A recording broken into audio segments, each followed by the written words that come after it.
Calloway with us today on Marriage Now What, and we are going to let him talk to us a little bit about his marriage. My first question for you, though, is can you share with us about you and your wife, Tan's love story? Wow. We actually met in September 1993. At the time, I was attending Vedal State College. It wasn't university as of yet. But we were both attending, but amazingly, we would run into each other on campus, but didn't know each other and knew a lot of the same people. And prior to our meeting, the church that she was attending at the time had like a local television broadcast that came on Sunday afternoons. And I attended the church a few times, and then I would go back and watch the television broadcast. And I saw her singing in the choir. And it seemed as if that when the camera hit her the first time, I was sitting in my dorm room by myself, and I spoke out loud. I said, "I'm going to marry this woman." That was the first thing I said. Mm. And so not long after that, we had some mutual friends, and I told them that, that I wanted to meet her. And we actually had a friend of mine actually took me to the church to meet her, but she ended up leaving before I got a chance to meet her. But of course, I didn't give up. But in that process of time, there was a lady at the church that I was attending. Very prophetic. Tam was at her house. She knew me and knew Tam, but we had never met. Tam was at her house. At the time, they were having a prayer meeting in this lady's home, and as she began to speak, she said that there's a young man that I know by the name of Bennie Calloway that you absolutely have to meet. I feel like the Lord is connecting you guys together, whether it be for ministry or whatever. She didn't say anything about marriage, but just ministry, because I had a campus ministry. I think I did like Bible study like on Tuesday nights, and I started out with like 12 or 13 guys in my dorm, and it grew to like 70, 75 people. And so she encouraged Tan to come and attend that Bible study. And but before that happened, she gave Tan my number, and I had hers. And we ended up calling each other and talked on the phone and designated a time to meet. And after we met and talked and found out that we knew a lot of the same people, we started dating, a month after, which was in October of 93. And then the following August of 94, I proposed to her. I was a senior then. And we got married 10 days after I graduated from college.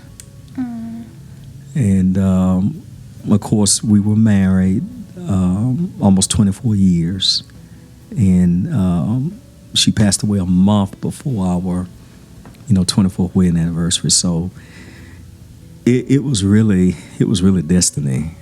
And of course, at the time, I really wasn't interested in dating anybody. I wasn't thinking about, marrying anybody.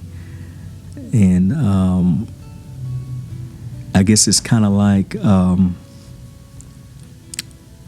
think it was the Godfather, maybe Corleone, one of the guys, met this girl, got hit by the thunderbolt.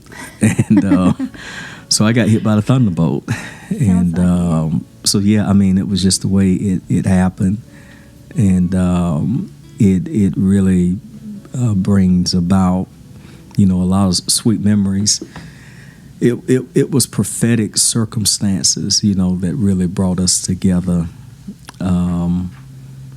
And I was just so overwhelmed and just so grateful, how the Lord, ordained that. And many times God will bless us to send people in our lives at a point when we're not, expecting it, but there's a bigger picture and a greater purpose behind it. So, There is. so that's the miniature version of how we met and connected. That's awesome. Yeah. So, what was your marriage like?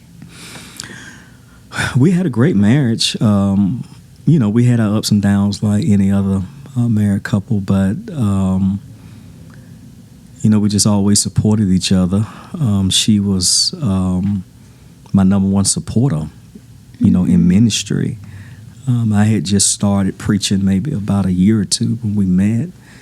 But I want her to know that she wasn't marrying a preacher. She was marrying a man who happens to preach. And so, we tried not to get caught up in the whole image thing about the, pastor's wife, that type thing. We just lived our lives. We knew that ministry was a part of what we did. And but we enjoyed our lives together, vacation and girls coming along and just having a normal experience. We wanted to normalize our marriage as much as we could without over spiritualizing it. And like I said, we traveled, we did things, together. We were married almost 10 years before our girls were born. Because Tam was diagnosed with lupus in 2000, and the doctor told her we would never be able to have kids.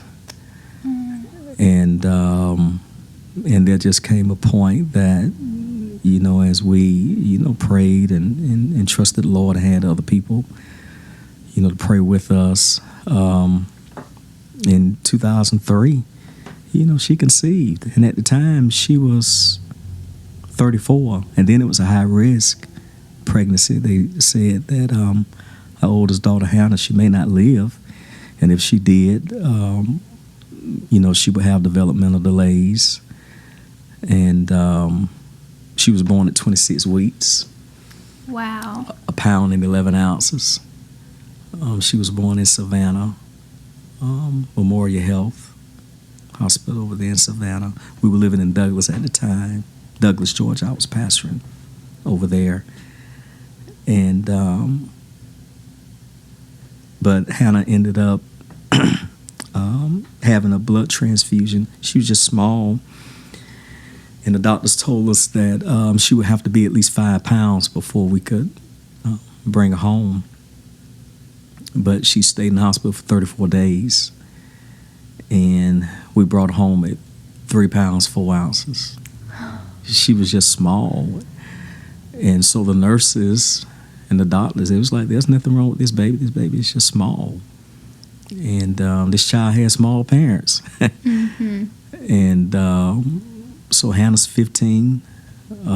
She's on the dance line at Valdosta High School. Has been a, AB honor roll student. Has defied the odds. And that's just one of so many, miracles that have happened, in our lives and during our marriage. And that's why we named her Hannah, the grace of God. Jehovah is gracious. And so we knew that her birth and her life was a picture and a portrait of the grace of God. And that was 2004, and I didn't even have the revelation on grace that I have now. But I had enough revelation and understanding, of grace at that time, to pronounce that, over her life. And, we remind her of the significance of her name, and with read 1 Samuel 1-3 about Hannah and Samuel, and just reminding her that her name was prophetic, in nature, based on the circumstances of her birth, and it was just the grace of God that brought her from that, premature state to, where she is now. That's amazing. That's just what you have to do. Yeah. I feel like as parents, And especially when you're dealing with a child that the odds are against them, speaking life over them and just reminding them who they are. It's one of the most powerful things we can do for them and for ourselves. Yeah. Well, the whole idea of us wanting to have children was, a testament of Tan's faith. I mean, she always had great faith and always trusted God and believed God, no matter what the circumstances were. And she never allowed anything or anybody to, extinguish her, her faith in God. And so Hannah's birth, was just a testament of that. And of course, we had Kayla 17 months later. And, the girls are doing okay, considering. So how was Tan as a mom to the girls? Oh, she was outstanding. Was she? Yeah. I mean, she was committed to her motherhood. She took it very seriously. The girls were always immaculately dressed and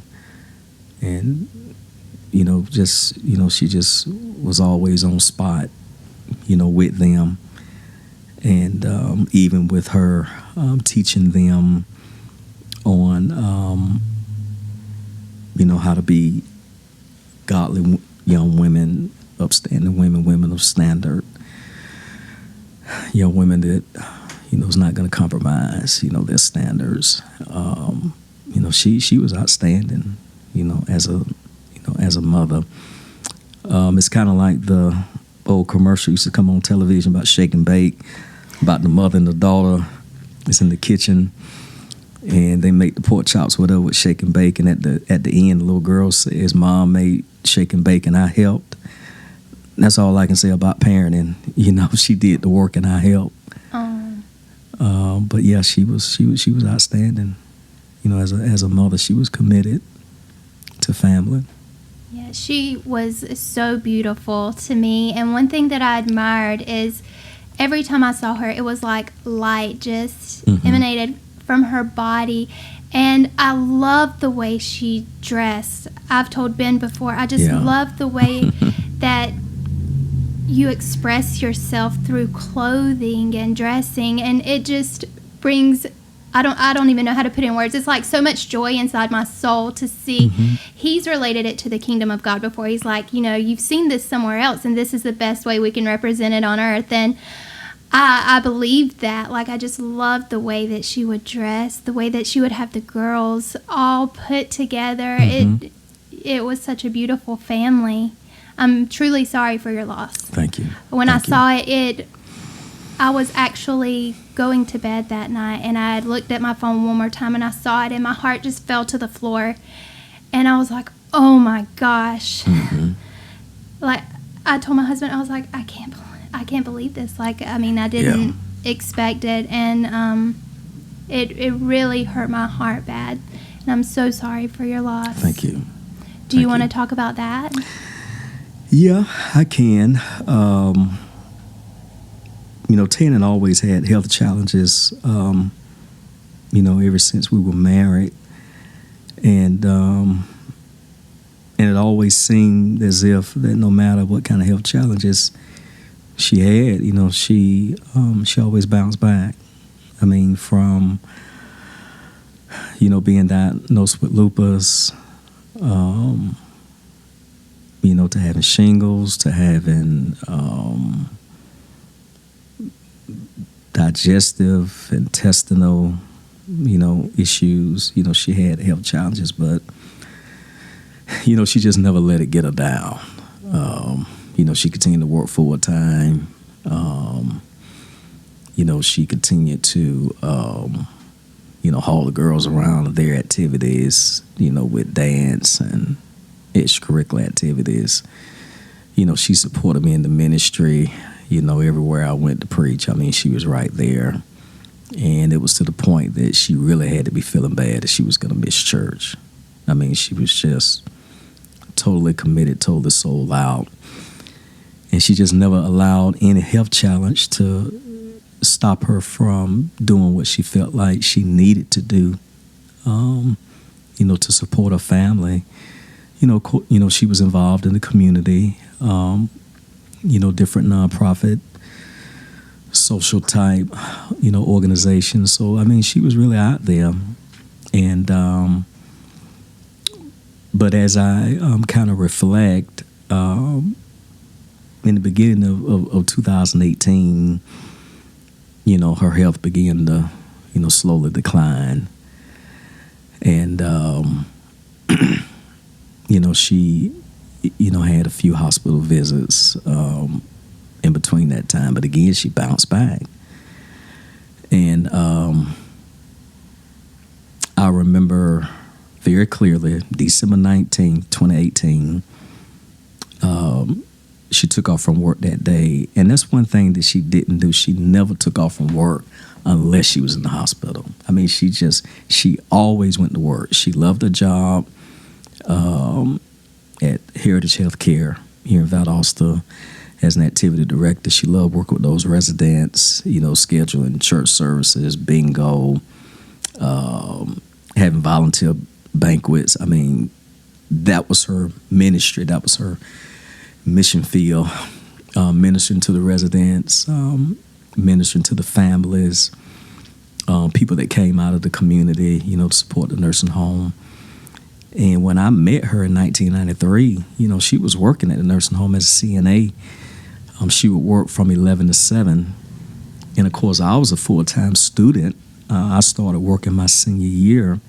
Of course, since we were getting married, I had to go to work.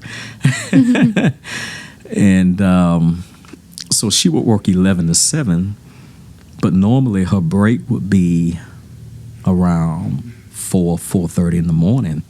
So she would always call me like clockwork about 4:30 every morning, even though I had to get up and go to class, but I was waiting by the phone, So that was the only type of work that she really ever did. I think prior to us meeting, I think she worked at a daycare. Her aunt owned a daycare that she worked at for, a couple of years while she was attending college, but she always worked in the nursing facility.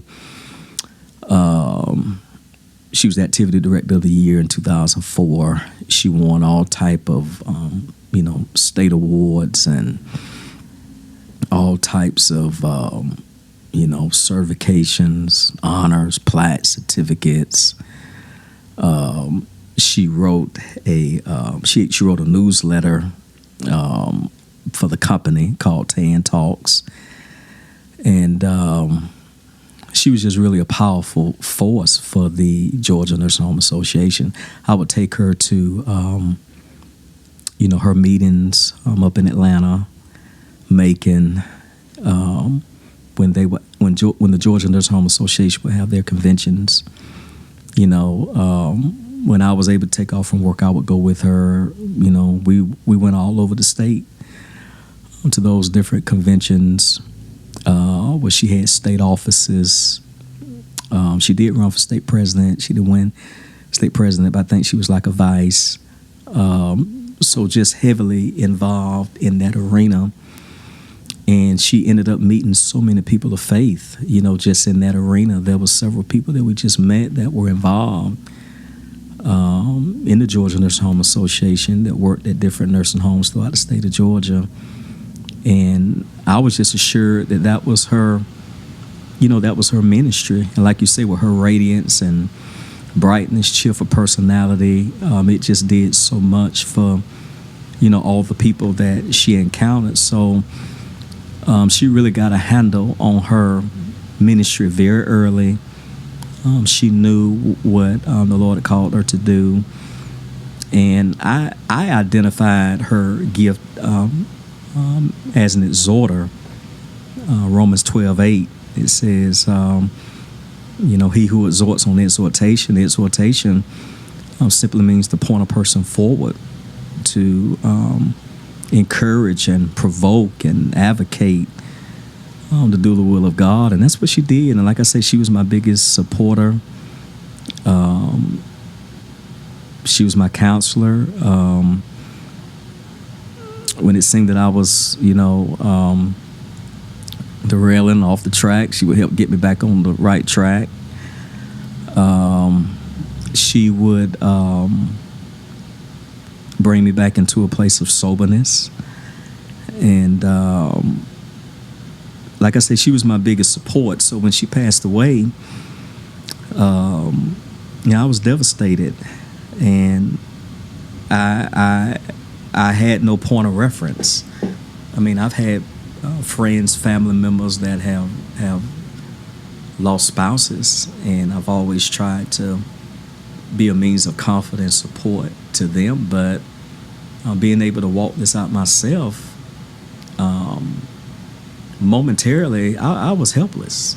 I absolutely did not know what to do at the time, because, like I said, we talked about everything. I confided in her. She confided in me.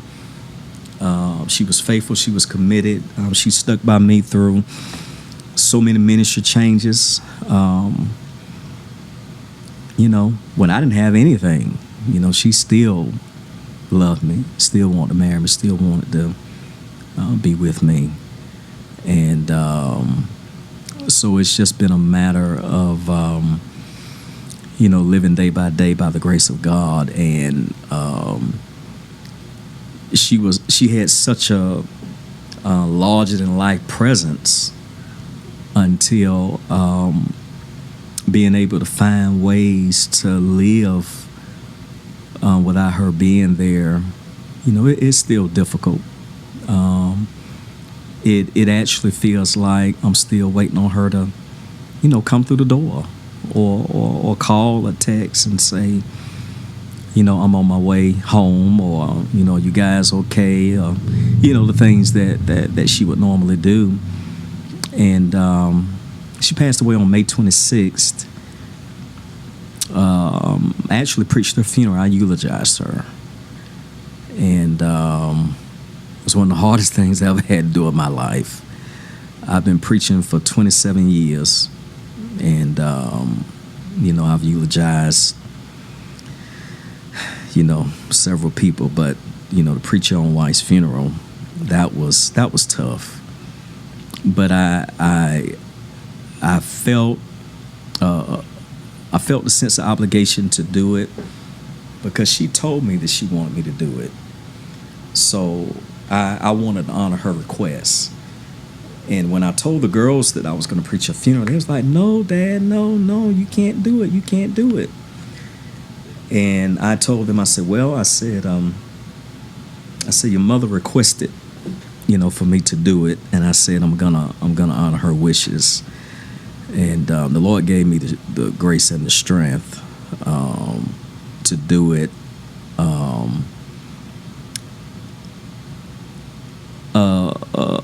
A part of what I preached, I don't remember. I remember being up there, but it was like cloudy and foggy. Mm-hmm. Part of that time that I preached, some parts I remember, some parts I actually don't. And I did receive a lot of feedback.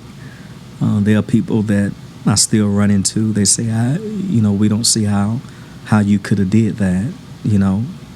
People just couldn't conceive that I would, eulogize my own wife and say ashes to ashes, dust to dust. But it was the grace of God. And so just trying to find a way to move ahead in ministry. I had so much comfort and security and peace, in knowing she was there, that, whatever pulpit or podium I stood up in, first thing I would do, I would look to see where she was sitting, if she wasn't sitting by me already. And that gave me, comfort to preach and teach. And when I preach different places, I still, I'm still looking to see, she's over there. And it's just something that I'm walking out. It's tough. She always said that I was her pastor, I was her covering, but it felt, more like she was covering me. It felt more like that.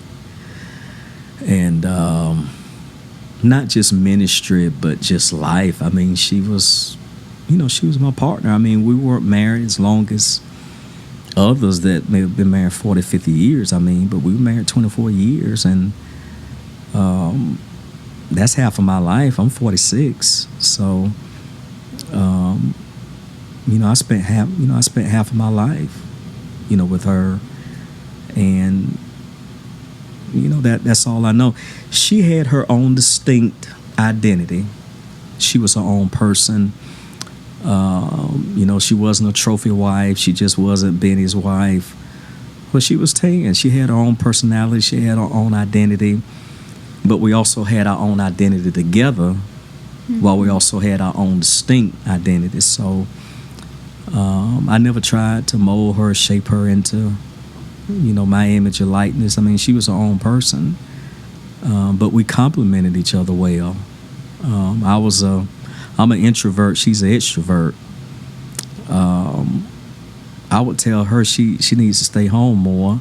She told me you need to get out more. That sounds like my marriage. Only I'm you in this situation. Yeah.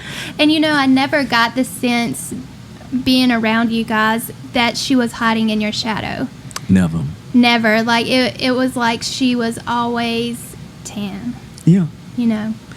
But she had a flexibility where she never tried to move ahead of me or try to be the dominant person in the marriage and the family. But she always, supported me and always pushed me to be who I needed to be. Mm-hmm. And I just recall some of the things that she shared with me, even when she was in the hospital, how she really wanted me to, fulfill my potential. As a minister of the gospel, she was like, God has invested so much in you, and I just want to see you walk in the fulfillment of it.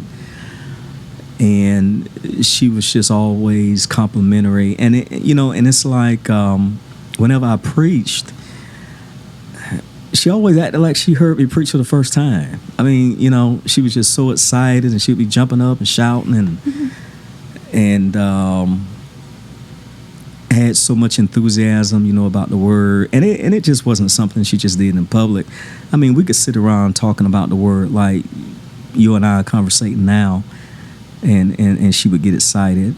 And the months that she was in the hospital, on Saturdays, I would always tell her what I would be preaching that Sunday.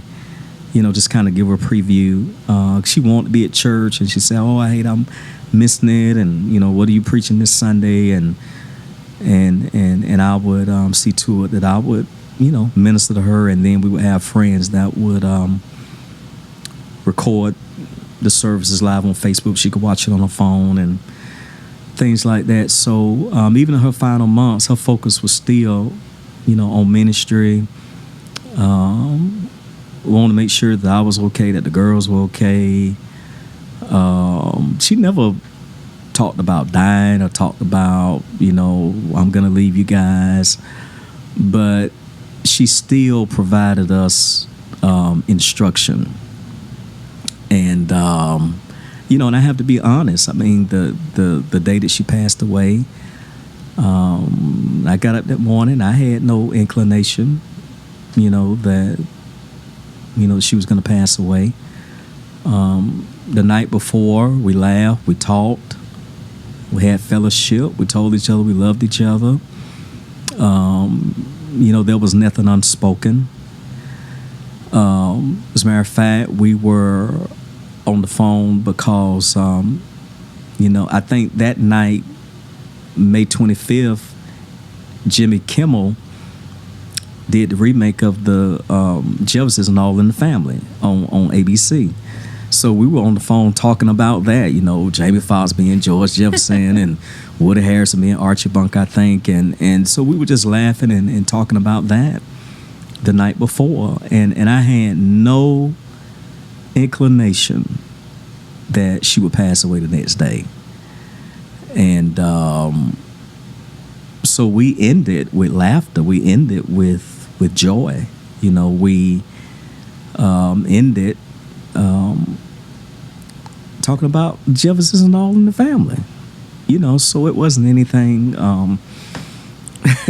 so serious or prophetic. We were talking about sitcoms, the remake, the reboot.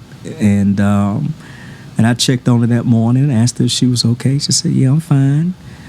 And I went to the church I preached, and while I was on my way home, I got the call that she had coded blue, and I was rushing back. And I was so scared when the doctors called me, and told me what was going on with her. And she ended up expiring, and then they worked on her for about 30 to 40 minutes. And they called me back. They said, Mr. Calloway, we have a pulse. You got to get here. And so, that gave me hope that even though she expired and came back, it just gave me hope she was going to bounce back, things were going to work out. And so from the time I got that call till I got to the hospital and got upstairs, she was gone. And I just couldn't believe it. And what hurt my heart more than anything, was having to tell the girls that their mother had passed away. That was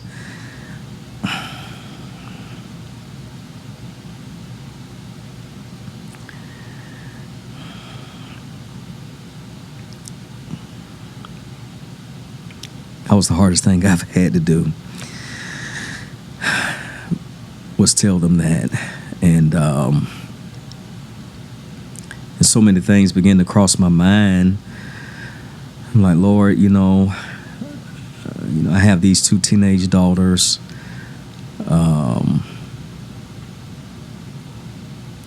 The timing could not have been any worse. I'm 46 years old. I'm still a young man. And just trying to find a way to regroup. And, we had, her health challenges. We went through financial challenges and, just went through things that couples go through at different seasons in life. And it seemed that we were at a place where, things were on the incline, like things were taking a turn. And because Tan would be 50 in February. We're 3 years apart. I'll be 47 on my next birthday. We were planning her 50th birthday party. Three things were going to happen in 2020 we talked about. First of all, her 50th birthday party. Second would be our 25th wedding anniversary. We had planned to renew our vows. And our oldest daughter will be 16, sweet 16 party. Man. So we were planning those three events simultaneously. And so just finding a way to reconcile this whole process, it has really been an experience. And I just pray for my girls all the time and just try to remind them of principles that she taught them and just reminisce on a lot of things that make us laugh, make us cry. And, just walking through that process is just, something that just unfolds daily. Some days are good, some days are not so good. And just with all the busyness of, planning her funeral and just the aftermath of everything, of all the people and all that transpired, it was really a month went by before it really hit me what had happened. With so much going on, like, it's like I was in a daze. It's like it was for real, but it wasn't for real. Mm-hmm. And on the 24th of June, which was about a month later, which would have been our 24th wedding anniversary, it all came crashing down. I went and got our wedding album. I was looking through it. I was laying on the bed. The girls were not at home. They were with other relatives at the time. I was home by myself. And I was looking through that photo album and looking through a lot of other pictures of trips that we had taken and, so many things we had did together. And I just wept. I mean, it's like it just all came crashing down. I mean, the reality of it really began to set in. I was like, oh, my God, I cannot, believe that my wife is gone. And, we didn't talk a lot about, death, what would happen or what we would do if one went before the other. And in my mind, I always thought that I would be the one that would go first. I mean, that was just, it's known, statistically that women outlive men. And I would try to talk with her about, in the event of my death, this is what I need you to do. No. I don't want to. I don't want to talk about that. We would talk about, sitting in rocking chairs, growing old together, grandbabies, all that kind of stuff. We wanted our grandchildren to give our daughters the kind of grief they're giving us. So we would talk about those things, retiring, the things that you talk about Growing when you're married and when you're in love and Mm-hmm. when you want to have a future and you want to grow old, together. Those were the things that we talked about, and never in my wildest dreams that I would have ever thought that I would be having this kind of conversation. Mm-hmm. But however, she lived such a fruitful life to be 49 years old. She accomplished a lot. We did a lot together. She did a lot as an individual and touched and impacted so many lives.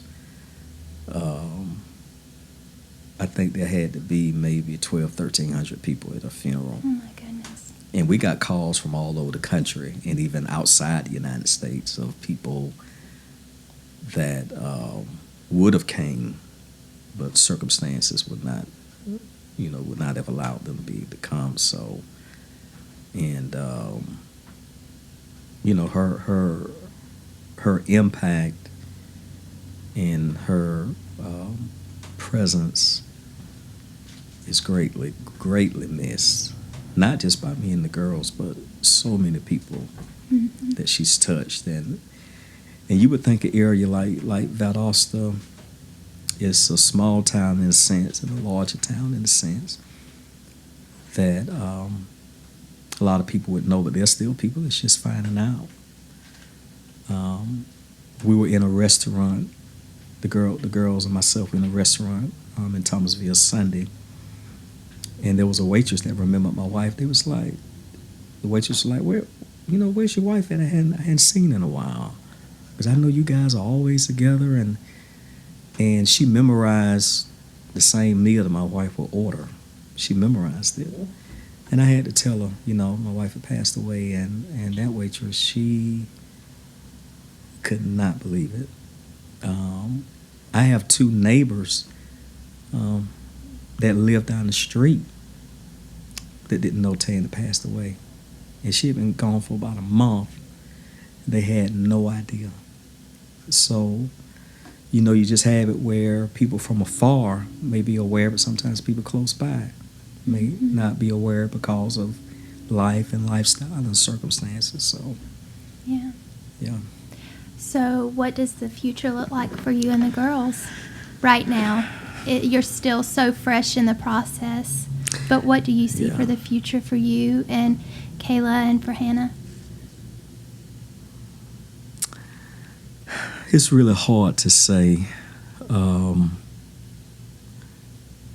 from a personal standpoint. My goal is just to continue to rear them to the best of my ability, and just remember a lot of things that my wife taught me, really.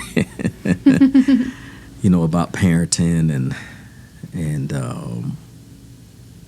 of course, my mother's still alive, but they have their experience of not having their mother, and they have grandmothers and aunts and women that can supplement. Of course, it'll never be the same, but just being able to utilize other people, at least from a female aspect, on some issues I may not be privy to, but I do my best. I take them to the doctor. I make sure that their health is maintained. They eat, they have clothes, they're taken care of. I haven't poisoned them yet, so I cook pretty decent. And just living a day at a time. Just living a day at a time. They still plan to go to college and pursue their careers. Of course, Hannah's in the 10th grade, Kayla's in the 8th grade. And personally, I'm looking ahead as far as ministry. There are some projects that I have in mind that I plan to work on. I also, want to write a few more books and maybe even write a book, talking about, my wife's life and how she impacted people. And so I have a few things cooking on the pot. That's good. Yeah.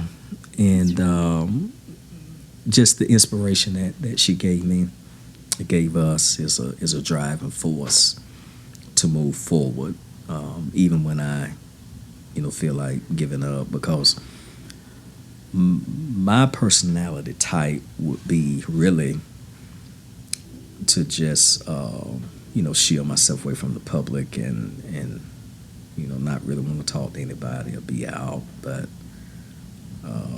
we were talking before the interview about that thrust and doing some things outside your comfort zone. I am finding myself doing some things I've never done before that I probably would not have been doing if she was alive. But then at the same time, she always encouraged me about, being more outgoing and being more visible. And I'm trying to do that more so from a ministry aspect. I still have work to do as far as my social skills are concerned. Right. We all do, right? So I kind of keep to myself. Believe it or not, outside of preaching, I really don't talk that much. Sometimes I could be in a crowd, but I'm not saying anything. I'm just listening. And so just working to improve. I remember the girls told me not long ago. They said, "Dad, you need to go out with some of your single friends." I said, "I don't have any single friends." I say, "All my friends are married." So just trying to adapt to a new way of life. And it's not easy. Like I said, I've been married half of my life, and there are times I still feel like that I am. And I know that my reality is far different than what I'm feeling. So there has to be a merging of the two, I suppose. And just finding ways just to live daily. Some days, are okay. Other days are very difficult. But there's not a day that goes by that I don't think about her. And You know, sometimes I'm talking out loud to her, you know, like she's right there. And I find that to be therapeutic. I find it to be a way of, you know, lifting the heaviness on my heart. And I still say, you know, there's so many things I want to tell her, you know, that's going on with me, with the girls, you know, their accomplishments, you know, things like that. But I do have to say that her death has really altered my theology. And I know that probably could lead to a whole nother segment, but it really has. I mean, it's just changed my perspective. Not that, you know, I love the Lord any less or anything like that, but it just helps me to see death and life, faith and spirituality in a way that I didn't see it before. Mm-hmm. And so when life happens, it brings about, you know, those kind of changes, you know, that are necessary, where you begin to, you know, seek out answers. You know, I understand, you know, the absent from the bodies be present with the Lord. I understand that. You know, people say, well, you know, she's with the Lord. But I know she's with the Lord, but I still want to be with me. Right. You know. Mm-hmm. And so just working my way through that whole process to gain answers and perspective. But I did tell a friend of mine this. The last 2 years of her life, she was just super busy, just involved in ministry in the community, so many different things. And the thought that occurred to me was, you know, she could have been working on the clock. Those last moments of her life, I don't know what her and the Lord talked about, you know. Like I say, she never made it known to me that she was going to transition, because she always had a zest for life. She had a desire to live. You know, we talked about plans, things we were going to do when she got out of the hospital. And so for that to happen suddenly, when we talked about life beyond the hospital, beyond the illness, you know, it's still a mystery. But, you know, I just have to conclude that perhaps there were some things that, you know, her and the Lord talked about that, you know, we just weren't privy to. And I guess at some point, some things I understand, some things I may not understand, but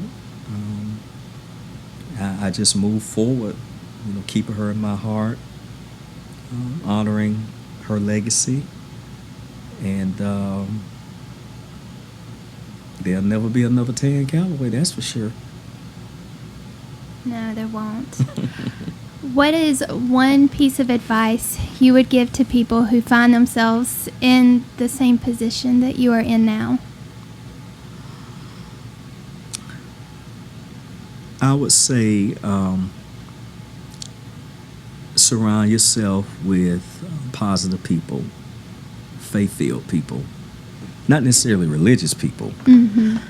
but positive faith-filled people. Surround yourself with people that may have had a similar experience. You know, I have male friends that have lost wives, and they have been a great resource to me. Of course, you know, they make me aware that, you know, my journey is my journey. But there are, you know, similarities in losing a spouse and just kind of walking through the process of grief. I mean, it's only been 5 months, Mm-hmm. and everything is still fresh. But I do have some friends around me that have lost spouses, you know, that can really identify with the experience, not necessarily all the specifics, but the experience of, having to walk that out. So, one of the things that has helped me is that I find myself still being in the habit of, doing some things that we used to do, together, just as a means of, honoring her life and memory. I eat at some of the same restaurants, we used to eat at.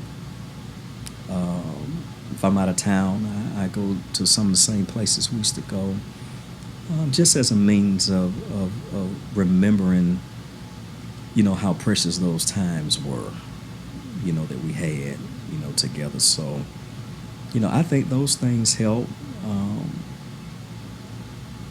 You have to occupy your mind and your time with productive projects, and those things help a lot. I mean, they don't completely fill the void, but it helps as you walk the process out. Mm-hmm. Yeah.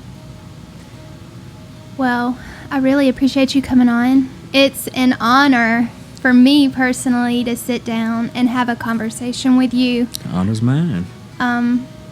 About this topic is even more of an honor. Thank you for your vulnerability.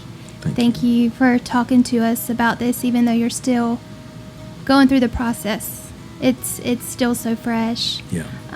But we look forward to having you on again sometime. I look forward to what the future has for you, and thank you so much. Thank you, Ashley. It's been a great honor.